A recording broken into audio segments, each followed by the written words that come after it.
본 방송에서 제공하는 투자 정보는 투자 판단에 대한 조언입니다. 방송에서 제공하는 주식의 가치, 가격 상승 및 하락에 대해서는 방송사에서 보장하지 않습니다. 시청자 여러분 안녕하세요. 해외 선물 상황을 가장 빠르게 알아보는 시간, 해외 선물 신세계 리턴즈의 김희정입니다. 한국 시간으로 10시 30분 미증시는 개장을 했고요. 지금 3대 지수 모두 혼조세 출발하는 모습 보여주고 있습니다. 미국 상업용 부동산에 대한 은행 대출이 금융위기 이후 가장 높은 24%까지 올라간 것으로 나타났습니다. 이 문제는 미전역의 사무실 공실률이 증가한 반면에 가격은 하락하면서 이 상업용 부동산의 대출을 주도했던 소형 은행들이 유동성 경색이라는 이 새로운 내관이 될 수 있는 분석이 나오고 있는데요. 실제로 댈러스 연은은 총 대출 규모는 급격히 감소했고 신용 기준과 조건은 급격히 강화되고 있다고 언급한 바가 있는데요. 미국 경기 침체의 시그널들이 하나둘씩 나오고 있는 현재 상황입니다. 이런 잠재적인 리스크들이 실제로 터질 가능성은 과연 얼마나 될까요?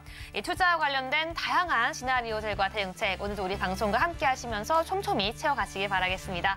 그럼 오늘 함께하는 마스터 지금 바로 화면으로 만나보시죠.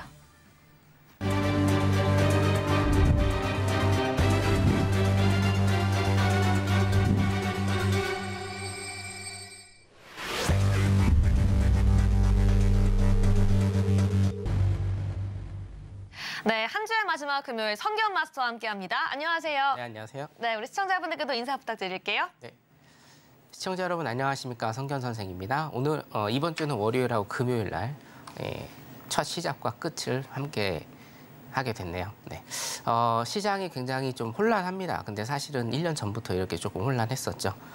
방금 전에 나스닥 시장, 미국 시장, S&P 시장 시작했는데 굉장히 큰 혼조세 일단은 보이고 있습니다. 리스크 관리를 정말 잘 하셔야 됩니다. 매수 포지션이든 매도 포지션이든 리스크 관리가 일단은 첫 번째인 그런 시장 상황이라고 말씀을 드릴 수가 있겠습니다. 오늘도 리스크 관리에 대해서 어떻게 하는지, 그리고 기본적인 분석, 기술적 분석까지 전부 다 정리해 드리도록 하겠습니다. 잠시 후에 뵙도록 하겠습니다. 네, 오늘도 이 시장을 대응할 수 있는 가장 기본적인 방법부터 시황까지 정확하게 오늘 우리 방송과 함께 채워나가시길 바라겠습니다. 그럼 현재 상품별 시세 지금 바로 화면으로 만나보겠습니다. 네, 현재 지금 5일만 상승하고 있고요. 대부분의 선물 상품들 하락하고 있는 모습 보여주고 있습니다. 그럼 나스닥부터 유로 FX까지 현 시장의 시세 함께 짚어보도록 하겠습니다. 네, 먼저 나스닥 함께 살펴보도록 하겠습니다. 지금 나스닥 같은 경우에는 차트로 보이는 것처럼 큰 폭의 음봉이 계속 나오고 있는데요. 지금 같은 경우에는 전일 테슬라 연파로 일단 1% 가까이 하락을 했고요. 경기 침체 우려로 안전자산 선호 심리가 높아지면서 또 한 번 하락하고 있는 모습 보여주고 있습니다. 현재 0.39%가량 하락하고 있는 모습 보여주고 있습니다. 네, 계속해서 그러면 5일도 함께 짚어보도록 하겠습니다. 네, 5일 같은 경우는 오늘 소폭 하락하고 있는데요. 일단은 경기 침체 우려 속에 수요 불안은 있지만 4거래 연속 하락했었죠. 일봉상으로 함께 본다면 지금 61선 지지받다가 지금 다시 한번 튀어오르는 모습 보여주고 있는데요. 더 하락하지 않고 박스권 장세 유지하기 위해서 지금 오늘 소폭 상승하고 있는 모습 보여주고 있습니다. 네, 계속해서 골드도 함께 짚어보도록 하겠습니다. 네, 지금 차트상 일분봉 기준인데요. 굉장히 큰 폭의 장대 음봉들이 나오면서 큰 폭으로 빠지고 있습니다. 우리 미장 개장할 때까지만 해도 소폭 상승하고 있었는데요. 정말 빠른 속도로 하락하면서 무려 1.73%가량 내주고 있습니다. 지금 골드 같은 경우에는 하락에 대한 이유는 굉장히 많죠. 일단 21선 당연히 깨고 내려갔고요. 나스닥과 함께 오늘 커플링되는 모습 보여주고 있습니다. 네, 계속해서 마지막으로 유로도 함께 짚어보도록 하겠습니다. 네, 유로 계속해서 골드와 좀 계속해서 비슷한 모습 보여주고 있는데요. 유로 역시 미장 개장 이후에 장대 음봉 나오면서 큰 폭 하락하고 있습니다. 오늘 시장에서 0.09% 하락하고 있는데요. 오늘 유로에 대한 전망까지 잠시 뒤에 짚어보도록 하겠습니다. 네, 여기까지 주요 차트 함께 짚어봤습니다. 네, 그럼 먼저 오늘도 성경 마스터와 함께 이 나스닥부터 오늘의 투자 대응 방법 함께 짚어보도록 하겠습니다. 네, 성경 마스터님, 지금 뭐 나스닥도 하락하고 금도 하락하고 유로도 하락하고 있는데요. 우리 시장 어떻게 대응해야 될지 먼저 나스닥부터 함께 투자 전략 세워보도록 할게요. 네, 전부 다 하락하고 있습니다, 여러분. 경기 침체에 대한 우려라고 일단 여러분들이 보시면 될 것 같고요. 테슬라 이슈도 사실은 있기는 하죠. 테슬라 이슈도 일단 있기는 한데 일단은 그거 차치하고 거의 경기 침체에 대한 이슈라고 일단 여러분들이 보시면은 될 것 같습니다. 네. 자, 3분봉 일단은 좀 체크를 해보죠. 3분봉 일단 체크를 해보면 자, 단기적으로 일단은 체크를 해보면 지금 이 저점입니다. 13,005 라인. 13,005 라인을 오늘 8시에 일단은 지켜주면서 지금 이것을 깰 것인지 일단 확인을 좀 하셔야 될 것 같고요. 전체적인 분봉상의 그림을 보면 사실은 전체적으로 보면 있잖아요. 자, 여기에서 자, 매도 포지션 하고요. 수렴됐고요. 수렴됐고 매도 포지션으로 굉장히 단순한 이런 그림일 것처럼 보이지만 사실은 실질적으로 매매를 해보면 그렇지 않죠. 13,005까지 찍었네요. 일단은 13,000 라인을 지금 지켜주려고 하는 모습을 보이고는 있습니다. 자, 근데 지금 캔들 하나하나를 조금 보시면 여러분 어떻습니까? 굉장히 작으면서 꼬리들도 길게 이렇게 가고 있습니다. 그렇죠? 여기 22시 30분에 뉴욕장 시작한 다음에는 뭡니까? 정말 꼬리들 많이 흔들면서 어떤 포지션 매수 매도에 대한 그런 진입 타점을 잡기가 굉장히 조금 힘들다. 사실 보면 지금 저도 아까 8시부터 시장을 점검을 하고 왔는데 항생도 마찬가지고 사실은요. 항생도 마찬가지고 미국 시장도 마찬가지고 대응이 굉장히 조금 어려운 장인 거는 맞아요.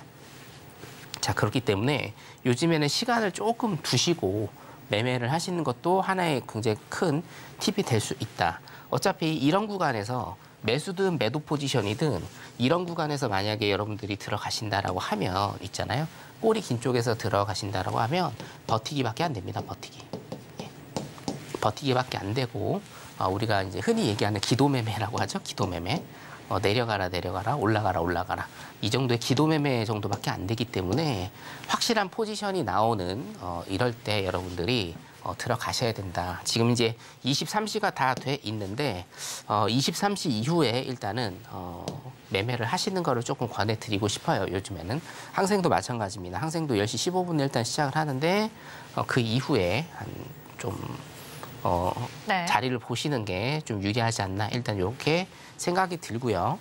자, 나스닥 일단 일봉을 보도록 하겠습니다. 분봉상으로는 일단 자리가 없다라는 뜻입니다. 자, 나스닥 일봉상으로 일단은 보면 이거 좀 길게 늘어뜨려 드릴게요. 오늘은 제가 자, 2022년부터 우리가 체크를 해보면 네. 여기죠. 최고점을 일단은 찍은 다음에 어떻게 됩니까? 대세 하락장이 일단은 계속 유지돼 왔죠. 고점과 저점을 잇고요. 고점과 저점을 잇고 뭡니까? 고점과 저점을 이렇게 이으면 자, 박스장이 이렇게 되고 있고 자, 뭡니까? 대세 하락장이에요. 고점이 일단은 낮아지고 있고요. 그렇죠? 고점이 낮아지고 있고 큰 저점들이 일단 이렇게 낮아지고 있는 이런 전형적인 대세 하락장. 이거는 왜 그렇습니까?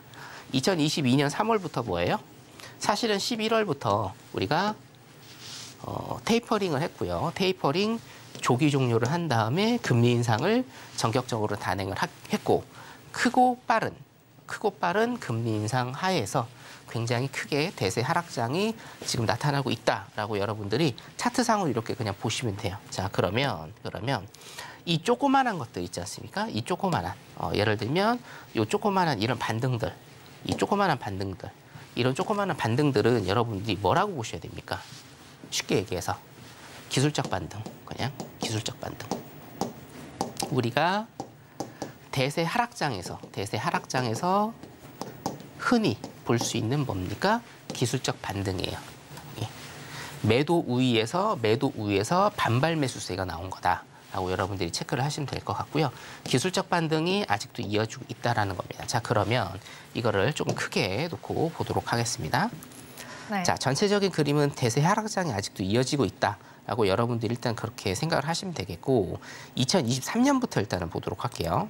2023년을 보시면 자, 2023년부터 일단은 보시면 저점 일단은 형성한 다음에 고점을 형성을 했고요. 다시 저점을 형성을 했고 다시 뭡니까? 고점을 형성을 했죠. 자, 보세요. 저점과 고점입니다. 저점과 고점을 한번 이어볼까요? 자, 저점과 고점을 이어보면 어떻게 됩니까? 고점은 높아지고 있고 저점은 낮아지고 있는 일단은 단기적인 추세 상승장이다라고 여러분들이 체크를 하시면 돼요. 그러니까 차트 같은 경우에는 길게 늘어뜨려서 대세 흐름을 일단은 파악하시면 되고 좁게 하면 단기적인 이런 흐름을 일단 좀 보실 수가 있습니다. 자, 그렇다라고 하면 자, 여기서 체크하실 건 뭐예요? 자, 우리가 우리 N자 패턴이라고 일단은 제가 말씀을 드릴 수가 있는데 상승장에 대한 N자 패턴은 어떻습니까? 한 최대 50% 정도를 일단은 잡으셔야 됩니다. 최대 50%를. 자, 무슨 얘기냐? 자, 상승분의 일단은 50%. 그렇죠? 그리고 상승분의 50%. 여기까지가 뭐예요? 눌림목이 될 수 있다는 겁니다. 눌림목. 자, 일단은 그 경기 침체에 의한 일단은 하락장이 예상이 되지만 하락장이 예상된다고 해서 우리가 무조건 올라가는 시장에서 매도 포지션을 갖고 계실 수는 없어요. 그렇죠? 자, 그러면 지금은 어떤 포지션이 중장기적으로입니다. 스윙적으로예요. 현재 단기적으로는 매도 포지션이 유리한 게 맞습니다. 그렇죠? 하지만 중기 이상적으로는 뭡니까? 일단은 올해는 뭐예요? 차트에서 보시다시피 상승장이다. 대신 뭐예요? 눌림목이 심한 이런 상승장이 올 수가 있다라는 겁니다. 어디까지요? 제가 작년 11월부터 말씀드렸던 14,000포인트까지. 14,000포인트까지는 상승장이 일단은 올 수 있다라는 거예요. 어떤 이슈에 의해서든지. 자, 그러면 우리가 라인을 설정할 때 50%에 대한 라인을 설정을 하시고 다시 한번 50%에 대한 라인을 설정을 하시면 자, 지워보겠습니다. 50%에 대한 라인을 설정을 하시면 자, 이 상승장에 대한 한 50% 정도의 라인을 설정하신다. 요거는 여러분들 계산하시면 되고요. 제가 주말 이용해서 우리 노란톡방에 들어오시면 제가 오전에 분석해서 올려드리겠습니다. 일단 들어보시고요. 50% 라인 일단 설정하셔서 여기에서 반등 줘서 다시 한번 고점을 뚫는 요런 전형적인 N자죠? 전형적인 N자형의 어떤 상승의 패턴이 기술적 분석으로 나오는지 여러분들 일단은 체크를 하시고 대신 여러분들 제가 방금 전에도 말씀드렸습니다만 단기적으로는 뭐예요? 매도장입니다. 그죠? 그리고 우리가 대세 장기장으로는 뭡니까? 매도장입니다. 그죠? 예. 2022년부터 매도장이었죠. 자, 대신 중기적으로 보면 뭡니까? 2023년을 띄워놓고 생각을 한다라고 하면 2023년은 뭐예요? 단기적인 상승장입니다. 지금 현재 단기 상승이기 때문에 일단은 최소한 이번 월물 같은 경우에는 단기 상승의 패턴이 나올 수가 있기 때문에요. 50% 라인 정해서 여기까지 눌림목 주는지 확인하시고 여기에서 중장기적으로 한번 수익 매매 전략 펴보시는 것도 괜찮다. 이렇게 일단은 제가 차트 분석을 해드릴 수 있겠습니다. 나스닥 일단 여기까지 보도록 하겠습니다. 네, 여기까지 선경 마스터와 함께 나스닥 차트와 함께 분석해봤고요. 계속해서 오일도 함께 짚어보도록 하겠습니다.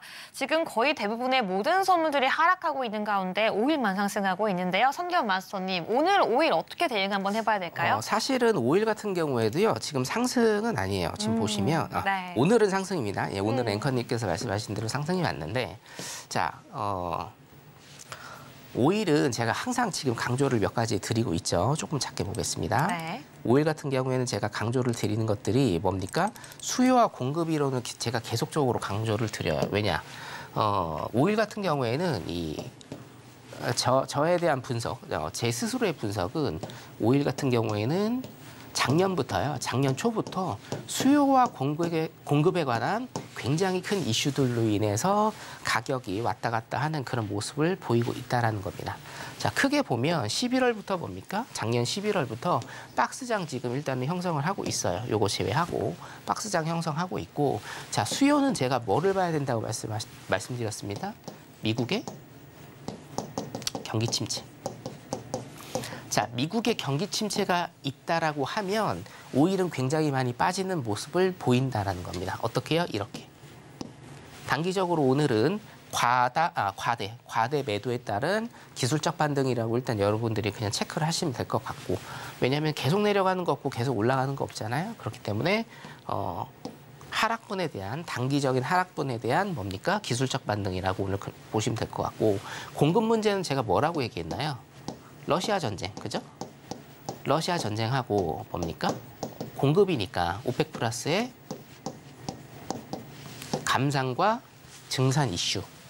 감산과 증산 이슈를 여러분들이 체크를 하시면 딱 맞습니다.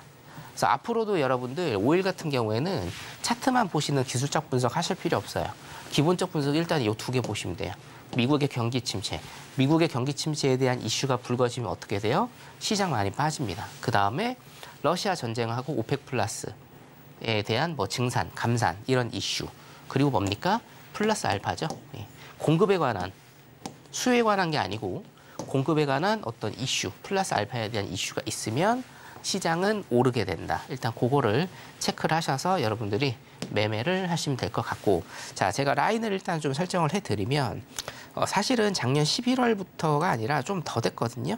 좀 더 됐는데 11월부터라고 일단 제가 체크를 해드리겠습니다. 네. 자, 그래서 자 11월부터 일단은 여기 라인 체크를 좀 해드리면 여기 이제 전형적인 박스장 여러분들이 보실 수가 있어요. 그죠? 전형적인 박스장 지금 형성을 하고 있고, 네. 그 박스장을 일단은 탈피를 해야 되겠죠. 여기를.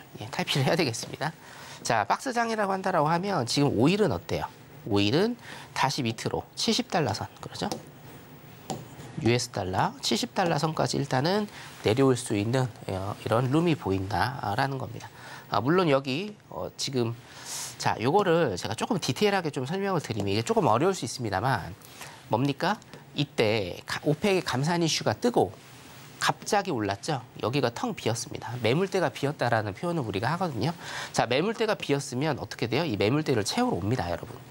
네. 매물대가 비었으니까 이 매물대를 채우러 오거든요. 그래서 여기 채우고 온다라고 여러분들이, 그러니까 기술적 분석입니다. 이건 완전히 기술적 분석 이렇게 보시면 될 것 같고, 지금 매물대는 다 채웠어요, 여러분. 매물대는 이제 지금 상승분 있죠? 상승분 다 메꿨습니다. 상승분 다 메꿨기 때문에 여기에서 어떤 흐름을 보이느냐. 현재 78달러 정도 되죠? 77에서 78달러 이 사이에서 어떤 흐름을 보이느냐. 여기에서 다시 치고 올라가느냐. 어떤 이슈로 인해서. 치고 올라가면 무슨 이슈라고요? 경기 침체에 대한 뭡니까? 우려가 종식됐다. 혹은 뭐예요? 공급에 관한 이슈로 이제 올라가는 거고, 밑으로 다시 내려온다라고 하면 경기 침체에 대한 이슈가 계속된다라고 여러분들이 생각을 하시면서 기본적 분석으로 일단 여러분들이 접근을 하시면 5일은 사실은 중기적으로 굉장히 쉬운 장일 수 있다. 이렇게 일단은 보입니다. 5일 여기까지 하도록 하겠습니다. 네, 5일에 대한 투자 전략도 함께 짚어봤고요. 계속해서 골드도 함께 짚어보도록 하겠습니다. 네, 골드 같은 경우에 오늘 하락하고 있는데요. 1.62%가량 하락하고 있습니다. 골드에 대한 대응 전략도 지금 바로 함께 짚어보도록 하겠습니다. 네, 성균만 소님, 네. 골드 어떻게 대응해봐야 될까요? 골드 같은 네. 경우에도 제가 이제 항상 강조드렸던 것이 자, 첫 번째, 골드가 여러분 안전자산이다. 안전자산이다. 요게 이제 맞기는 한데, 네. 맞기는 해요. 사실 맞기는 한데, 제가 2022년 이후에, 그쵸? 2022년 3월 이후에 어떻게 됐습니까? 이게 이 골드는 2022년 3월하고요. 3월 전과 3월 후로 나눠야 돼요. 3년 전이죠. 뭡니까? 여기에서 우리가 100% 안전자산이라고 일단은 믿었던 골드가 어떻게 돼요? 배신을 했죠. 제가 전번에 차트 보여드렸죠. 코로나 팬데믹 때 어떻게 됐습니까? 골드가 올라야 되죠. 안전자산이니까 골드가 코로나 팬데믹이 발표가 되면서 올라야 되는데 어떻게 됐어요? 밑으로 꽂았다 이 얘기예요. 왜 내려 꽂았다고 제가 말씀을 드렸습니까? 다 던졌다. 네. 달러 빼고는 다 던졌다. 그렇죠? 자, 그래서 제가 항상 개인적으로도 굉장히 강조드리는 게 2020년 3월 이후로 우리 기존에 알고 있던 골드와 이것을 2020년 3월 이후의 골드는 우리가 조금 다르게 봐야 된다고 제가 계속적으로 그래서 강조를 드리는 거예요. 그래서 이때부터 골드 매매는 일단은 기본적으로 어떻게 보셔야 되냐면, 골드 매매는 그 미국장, S&P, 나스닥, 그리고 다우존스 지수, 미국장하고요. 커플링이 되는지 디커플링이 되는지 일단 여러분들이 보셔야 돼요. 이걸 보셔야 됩니다. 무조건 달러 인덱스가 오른다고 해서 골드가 내리는 것도 아니고, 무조건 미국 시장이 오른다고 해서 골드가 내리는 것도 이제는 아닙니다. 그래서 항상 커플링이 되는지 디커플링이 되는지 봐야 된다라는 거죠. 자, 골드 5분봉입니다. 골드 5분봉이고, 자, 여기 보시면 네. 자, 나스닥 3분봉입니다. 나스닥 3분봉. 자, 나스닥 5분봉으로 제가 한번 바꿔볼까요? 나스닥 5분봉입니다. 네. 그리고 골드 5분봉입니다. 네. 어때요? 똑같죠? 그렇네요. 네, 똑같죠? 자, 누가 봐도 똑같습니다. 그러니까 뭐냐면 우리가 이제 그날 일단은 체크를 해야 된다는 얘기예요. 그날 사실은. 그날 체크를 하셔서 일단 미국장, S&P, 나스닥, 그다음에 골드. 이게 커플링은 뭡니까? 같이 가는 거고 디커플링은 뭐예요? 반대로 가는 겁니다. 네. 그래서 커플링이 되는지 디커플링이 되는지를 보시면서 일단 매매를 하셔야 된다는 거예요. 일단 그렇게 하면서 뭡니까? 방향성을 잡아야 된다는 얘기예요. 방향성. 이해되시죠? 우리가 방향성 굉장히 중요하잖아요. 방향성. 근데 저번 주부터 사실은요. 저번 주부터 나스닥이랑 골드는요. 커플링으로 가고 있습니다. 자, 저번 주 전에는 어땠나요? 골드가 안전자산이라는 이런 펌핑으로 굉장히 많이 올랐는데 저번 주부터는 어때요? 방향성이 이제 나스닥하고 같이 가고 있다. 일단 이렇게 보시면 될 것 같고, 자, 그러면 일봉을 일단 좀 체크를 해보도록 하겠습니다. 네. 자, 그래서 지금 오늘 같은 경우에는 골드는 뭐예요? 골드는 매도 포지션으로 보시는 게 유리하다. 일단 그렇게 보이고요. 자, 여기 보시면 5일선과 21선이 골든 크로스로 쭉 가다가 지금 뭡니까? 수렴을 했죠? 수렴을 했습니다. 그렇죠? 자, 5일선과 21선이 수렴을 했습니다. 자, 여기에서 어떻게 돼요? 여기에서 갈릴 것이다. 일단은 뭐예요? 매도 쪽으로 일단은 갈렸어요. 자, 그런데 여러분 이거를 잘 아셔야 돼요. 뭐냐면 오늘 단기적으로는 매도 포지션이 유리합니다만, 자, 힘은 어때요? 힘에 대한 방향성. 전체적인 힘에 대한 방향성은 어디입니까? 매수죠. 매수입니다. 오케이? 자, 여기서부터 끊어볼까요? 전체적인 힘의 방향성은 어디예요? 매수예요, 매수 여러분. 예. 자, 그럼 매수 들어가야 됩니까? 그 얘기를 제가 드리는 게 아니고 오늘 단기적으로 오늘을 본다라고 하면 매도 포지션이 유리하다. 하지만 자, 보세요. 전체적인 힘의 방향은 매수예요. 이거는 사실 골드뿐만이 아니고 전 종목 다 해당됩니다. 전체적인 힘의 방향은 지금 5일선과 21선이 위로 가고 있는 매수의 방향이기 때문에 매수의 힘이 세다라는 거예요. 힘. 매수의 힘이 뭐예요?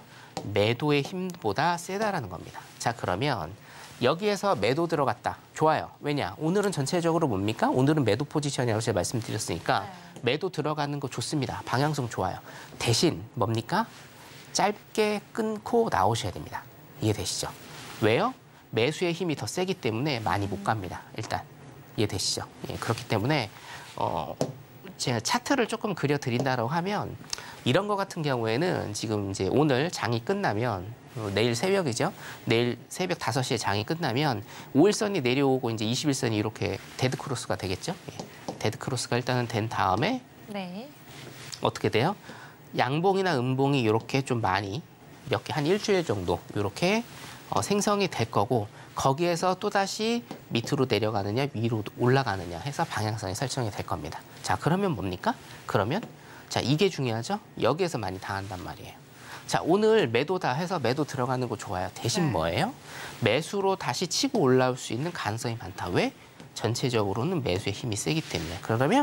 그러면 방향성은 매도지만 뭐예요? 길게 가지고 있으면 안 된다라는 겁니다. 이해되시죠? 네. 그런 식으로 매매 전략, 매도. 골드는 그런 식으로 매매 전략 지금은 짜시면 될 것 같습니다. 골드 여기까지 보도록 하겠습니다.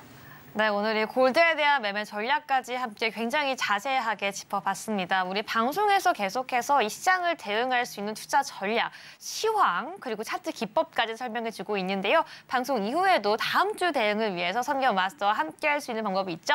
지금 바로 핸드폰 기본 카메라 켜서 앞에 있는 QR코드 스캔하시고 노란 톡방 들어오셔야지 선경 마스터와 시장을 대응할 수 있는 방법 차근차근 함께 공부해갈 수 있으니까요. 지금 바로 함께해 주시기 바라겠습니다.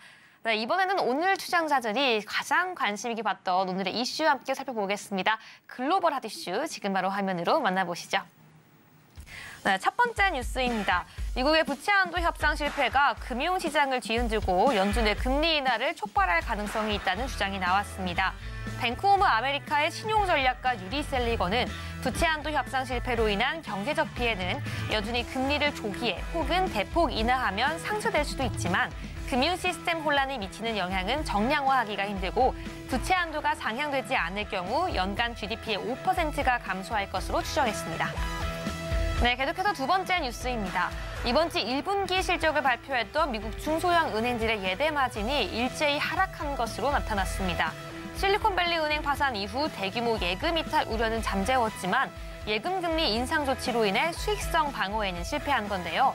이에 따라 시티즌스 파이낸셜은 올 한 해 대출 수익이 기대치의 절반에 그칠 것이라고 발표했습니다.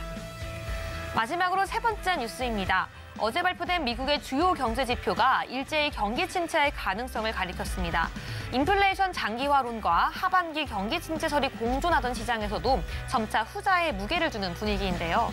미국 경기 선행 지수는 지난달보다 1.2% 하락한 108.4로 집계되면서 2020년 11월 이후 2년 4개월 만에 최저치를 기록했고요. 3월 기존주택 매매 건수도 줄어들면서 부동산 시장도 침체 분위기로 돌아섰습니다. 이에 따라 시장은 경기 둔화는 향후 몇 달 안에 미국 경제 전방 위에 강하게 퍼질 것이라고 전망했습니다.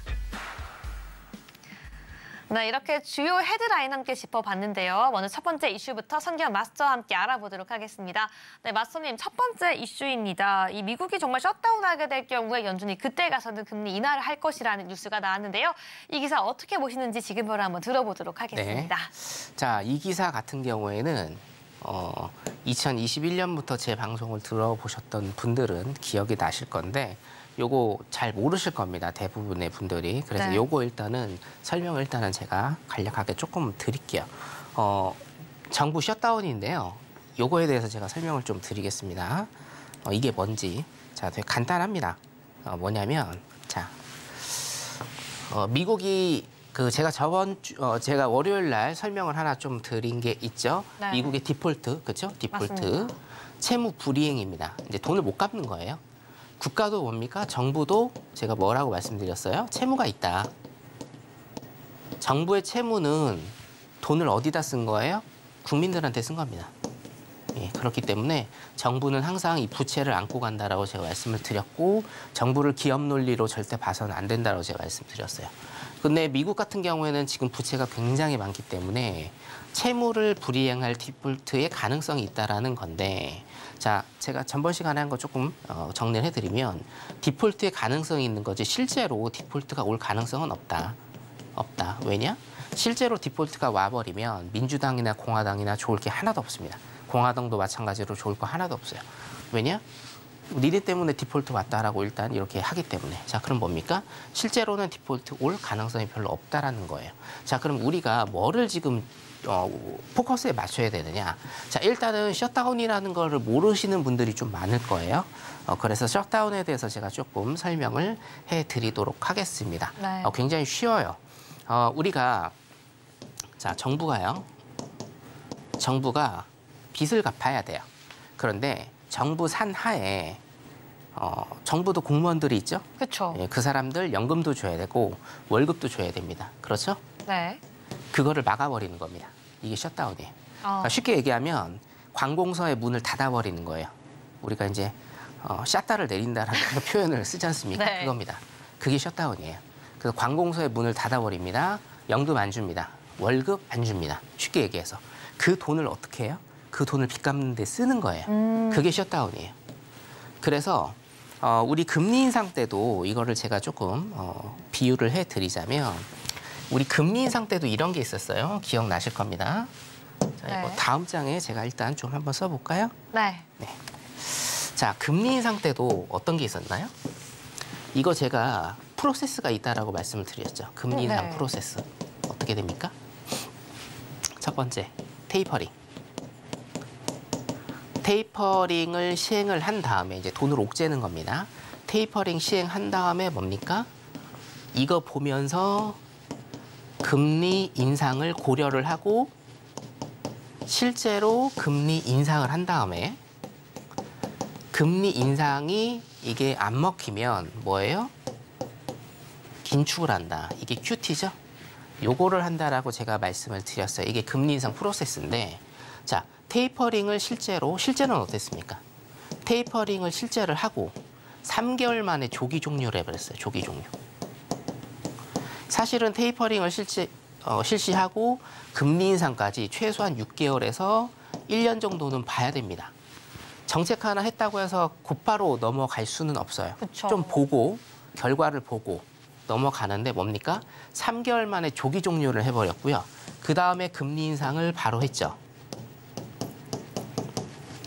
금리 인상 바로 했는데 이게 또 뭡니까? 굉장히 강하게 했어요. 자, 이유는 제가 말씀을 드렸습니다. 왜 이렇게 금리 인상을 강하게 했느냐? 뭐예요? 너무 늦었다. 늦었다.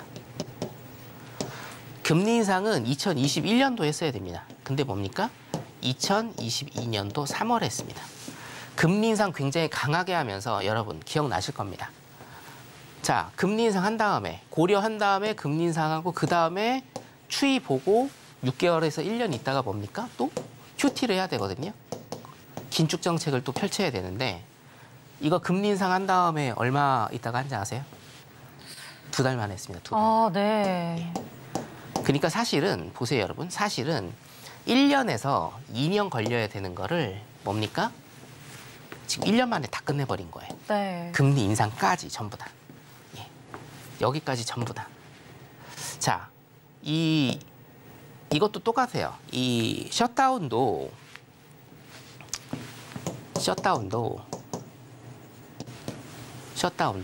충분한 논의가 된 다음에 뭡니까? 셧다운을 하게 됩니다. 그 다음에 뭐예요? 2개월 정도 있다가 뭡니까?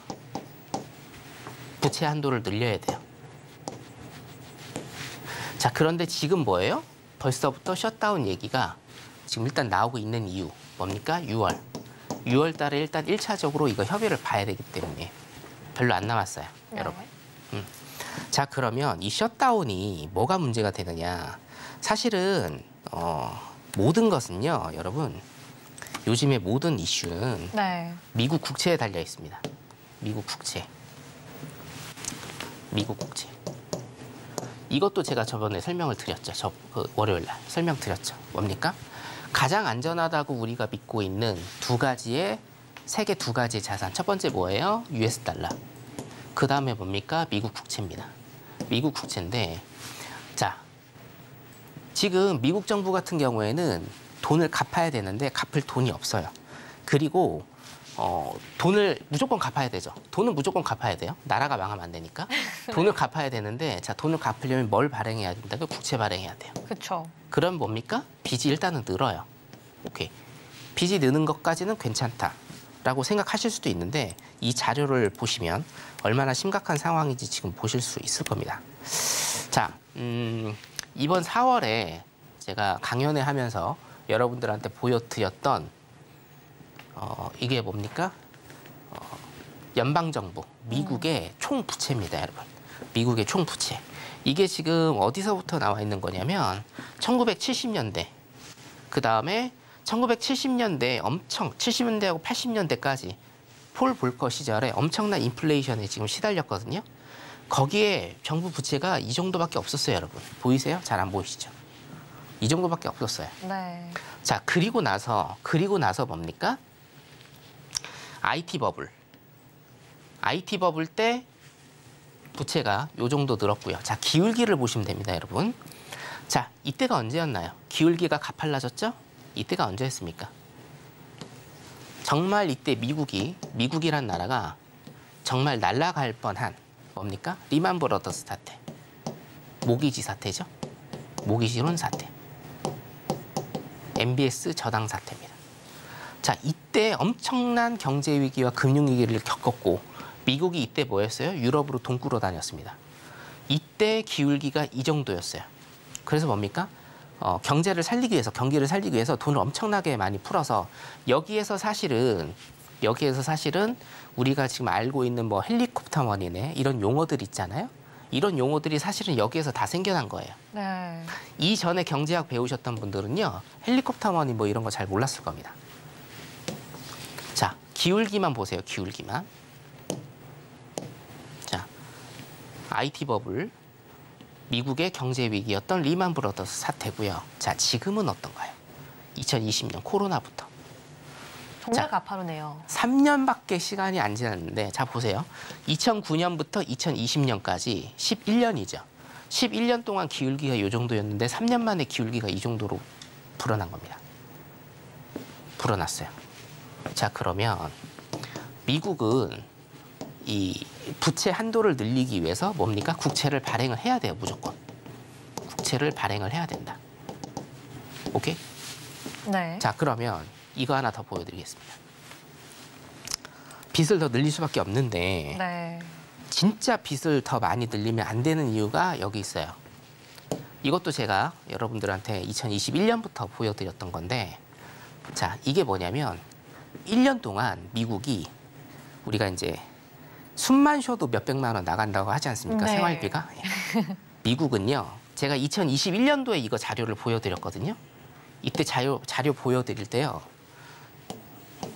700조입니다.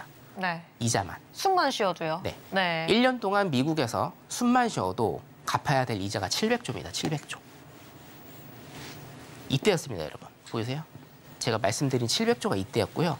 지금 뭐예요? 더 많이 늘었어요. 더 많이 늘었어요. 자, 미국의 이 금리 있잖아요. 이 부채 금리. 이 부채 금리는 뭡니까? 10년물 국채 금리하고 연동이 되어 있습니다.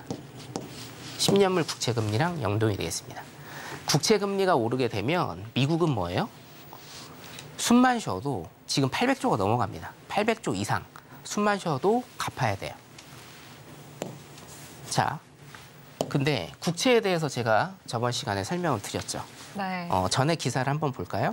전에 기사 한번 보면서 다시 한번 설명을 드릴게요. 네. 이게 여러분 읽어볼게요. 굉장히 여러분 사실은 다른 이슈 안 하더라도 다른 이슈를 제가 말씀 안 드리더라도 이것만 아셔야 돼요. 이것만. 월요일 날 제가 기사를 하나 갖고 왔고 이슈로 말씀을 드린 게 있습니다. 자, 보세요. 미국 국채가 지금 왜 문제냐면 자, 국채 발행을 해야 된다는 얘기예요. 빚을 갚기 위해서 무조건. 1년이든 2년이든 무조건 빚을 갚기 위해서 국채 발행을 해야 돼요. 할 수밖에 없어요. 안 하면 뭐예요? 안 하면 어떻게 됩니까? 빚을 못 갚으니까 뭐예요? 디폴트 온다고요. 그러니까 국채 발행은 무조건 해야 된다고요. 자, 그런데 이미 국채를 너무 많이 발행을 했다고요. 특히나 코로나 이후에 엄청나게 돈을 많이 풀었기 때문에 국채 발행을 이미 발행했어요. 그럼 국채 발행을 또 해요. 발행을 또 하면 공급이 늘어난다. 수요 공급만 여러분들 국채를 모르셔도 수요 공급 이론만 아시면 돼요. 공급이 늘어나요. 그럼 뭡니까? 국채 가격이 어떻게 돼요? 하락하겠네요. 하락하죠. 네. 국채 가격이 하락해서 지금 계속 문제가 되는 거 아닙니까? 뭐예요?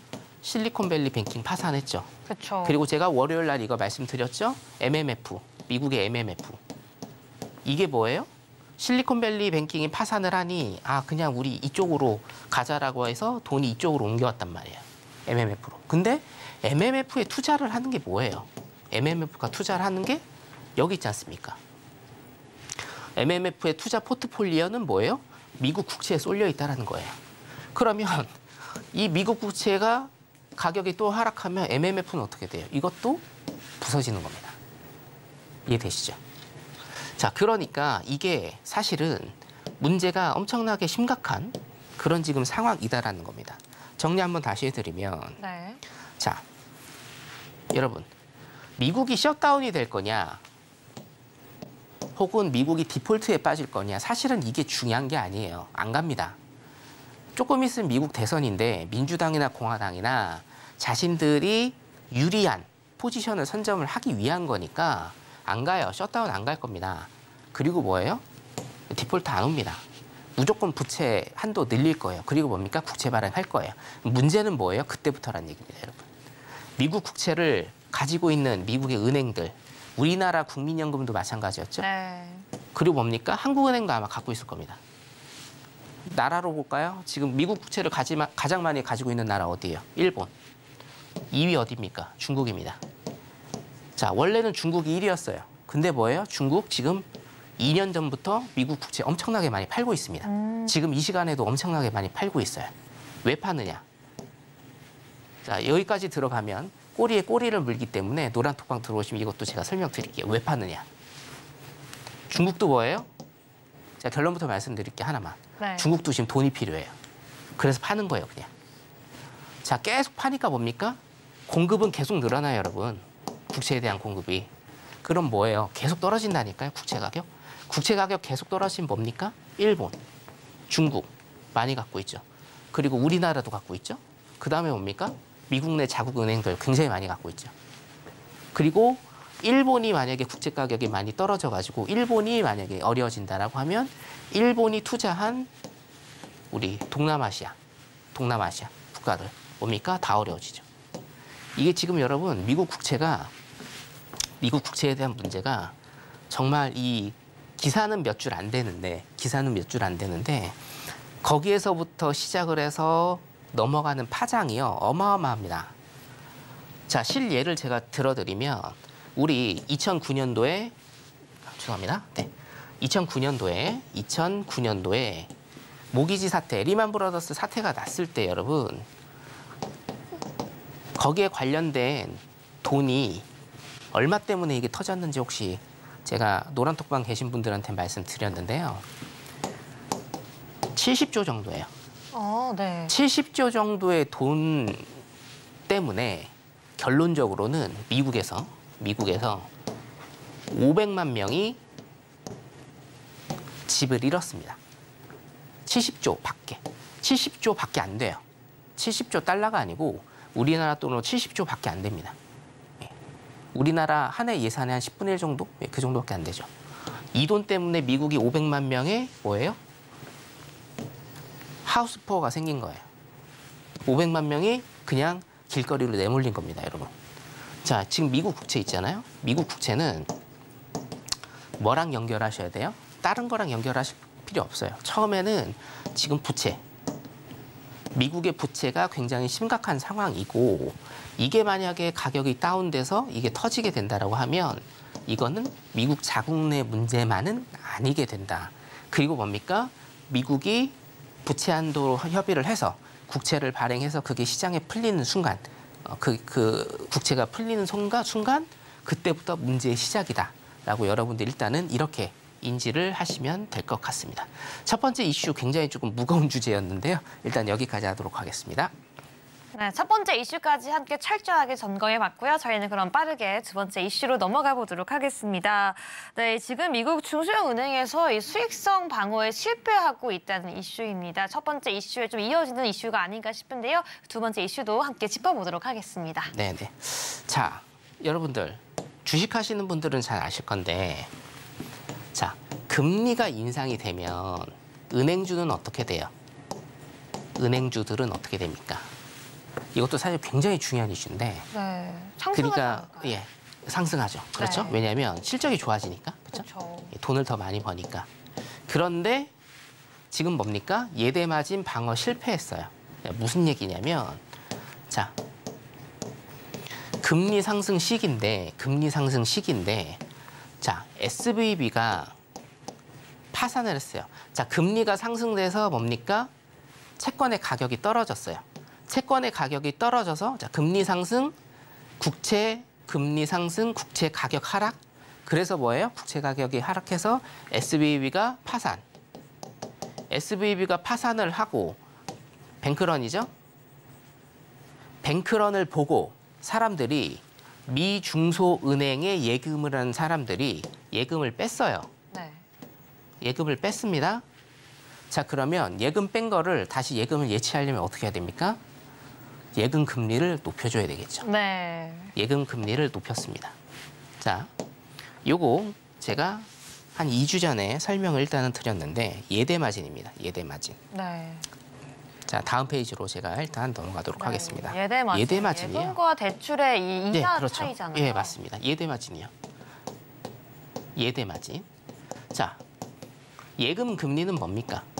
예금 금리는 은행 입장에서는 예금 금리는 뭐예요? 지출이라고 제가 말씀드렸고 대출 금리가 들어오는 거는 이건 수익이라고 말씀을 드렸다. 그래서 뭡니까? 항상 이렇게 돼야 지출보다 수익이 더 많아야 은행도 뭐예요? 존속을 하게 된다는 거죠. 자, 근데 지금은 어떻게 돼요? 지금은. 자, SVB 파산으로 인해서 뱅크런이 일단은 발생을 했고 떠나간 고객들을 다시 은행에다 불러 오려면 어떻게 돼요? 예대 마진 비율을 올려야 된다. 그러니까 예대 금리죠. 예금 금리를 올려줘야 내 돈을 다시 이 은행에 맡길 거 아닙니까? 그렇죠? 그럼 뭐예요? 지출이 늘어났다. 그래서 뭡니까? 수익과 지출이 비슷해진 겁니다. 이해되시죠? 이게 이 얘기예요. 수익과 지출이 지금 비슷해졌다. 자, 그런데 여기에서 또 문제되는 게 뭐냐면 사실은 핵심 포인트는 이게 아니에요.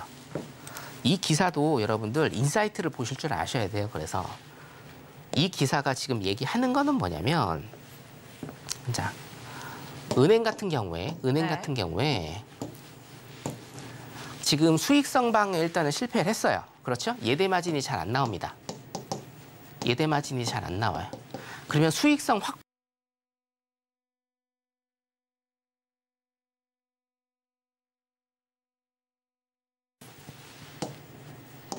대출을요 스탑을 시키는 겁니다. 아예 리스크를 줄이는 거예요. 자, 은행이 대출을 스탑시키면 어떻게 됩니까? 기업은 투자를 할 수가 없고 기업이 투자를 안 하니 우리 같은 노동자들은 어떻게 돼요? 임금을 받을 수가 없고 더 가난해지는 거예요. 이게 지금 미국에서 우리나라도 미국에 나오는 이슈를 우리나라 이제 경제지가 계속해서 기사로 쓰는 게 뭐냐면 이게 뭡니까? 여러분, 이거 여러분들 외워두세요. 이거 지금 1년 내내 나올 겁니다. 이게 신용 경색입니다. 예. 우리가 흔히 돈맥경화라고 하죠. 돈맥경화, 돈이 막혔다. 이게 뭐예요? 신용 경색이에요. 오히려 지금 SVB라는 그 파산이 진정된 게 아닙니다. 거기에서부터 지금 뭐예요? 시발점이 돼서 이런 것들이 지금 다 촉발되고 있는 겁니다. 그래서 뭡니까? 신용경색이 일어날 수 있고 신용경색이 지금 일어났기 때문에 페드나 옐런이 지금 얘기하는 게 뭐예요? 신용경색이 일어나서 0.25% 내지 0.5%의 금리 인상 효과가 있다. 그렇기 때문에 다음에는 금리 인상 안 해도 된다라는 이런 논리 구조가 여기에서 생성이 된다. 그리고 정말 중요한 거. 오늘은 사실 중요한 이슈가 지금 다 나오거든요. 미국 국채의 역습. 그리고 뭡니까? 신용경색. 여러분들 이 프로세스 잘 아셔야 됩니다. 이거는 2022년에 인플레이션이 화두였다라고 하면 23년 중반 후반부터는 제가 말씀드린 신용경색과 미국 국채 문제가 아마 화두가 될 거라고 제가 확신합니다. 두 번째 이슈 여기까지 하도록 하겠습니다. 네, 그럼 마지막 이슈는 조금 빠르게 한번 짚어보도록 하겠습니다. 네, 미국에서 곳곳에서 이 침체 시그널이 나오고 있는데요. 이 집값이 하락하고 실업자가 증가하고 있습니다. 네, 이 이슈 함께 짚어볼 수 있을까요? 네, 생방송이기 때문에 지금 못 짚을 것 같고요. 2분밖에 안 남았죠? 네. 자, 일단 노란톡방에 들어오시면 제가 빠르게 짚어드리고요. 신규 실업수당 청구 건수 늘었고 집값도 지금 굉장히 많이 떨어지고 있고 공실도 많아지고 있습니다. 자산의 버블이 꺼지고 있다라는 신호, 경기 침체, 리세션의 신호다. 요거 노란톡방에 오시면 제가 주말 특강으로 일단은 해드리도록 할 테니까 노란톡방 많이 들어오시면 되겠습니다. 자, 일단 여기까지 하도록 하겠습니다. 네, 여기까지 지금 시장에서 중요한 이슈들을 함께 짚어봤는데요. 여러분들 노란톡방 들어오셔야지 오늘 방송 이후에도 끝까지 함께 시장 대응할 수 있는 전략 세워나갈 수 있습니다. 네, 다시 한번 설명해 드릴게요. 핸드폰 기본 카메라 켜서 앞에 있는 QR코드 스캔해 주셔야지 선경 마스터와 함께 할 수 있고요. 노란톡방 안에서 차트 기법 함께 짚어보고 오늘 못다한 이슈까지 함께 공부해 나가도록 하겠습니다. 지금 바로 방송 종료 전에 함께 해주시기 바랄게요. 네, 선경 마스터님 오늘도 철저한 공부 감사드립니다. 네, 감사합니다. 네, 끝으로 본 방송에서 제공한 해외 선물 정보는 이 투자 판단을 위한 조언일 뿐 해당 상품의 가치나 수익률을 보장하지 않는다는 점 다시 한번 안내해 드리겠습니다. 또한 서울경제TV와 서울경제신문은 당사의 고유 브랜드입니다. 최근에 다양한 사칭 피해가 일어나고 있으니 각별히 유의해 주시기 바라겠습니다. 네, 저희가 오늘 준비한 내용은 여기까지입니다. 저희는 다음 주 이 시간에 더욱더 알찬 내용으로 찾아올게요. 오늘 밤도 시청해주신 여러분 모두 고맙습니다.